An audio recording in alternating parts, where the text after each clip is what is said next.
दोस्तों, मैं आपका दोस्त सोमिल जैन एक बार फिर से हाजिर हूं आपके बीच में एक नया काव्य लेकर।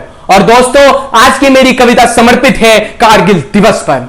और आपको मेरी ये कविता उन सैनिकों की याद दिलाएगी जो रणभूमि में एक मां को छोड़ दूसरी मां के लिए शहीद हो गए। तो आइए दोस्तों, शुरू करते हैं।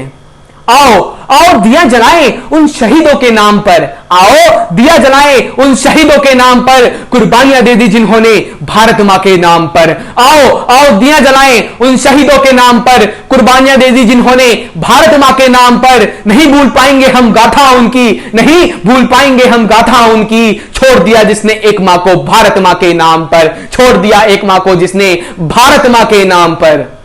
अपने प्राणों को गवाकर वतन को आजादी दिला गए, अपने प्राणों को गवाकर वतन को आजादी दिला गए, अपने रक्त होकर समर्पित भारत मां को चले गए। आज के दिन आप लोग याद जरा सा उनको कर लेना, आज के दिन आप लोग याद जरा सा उनको कर लेना।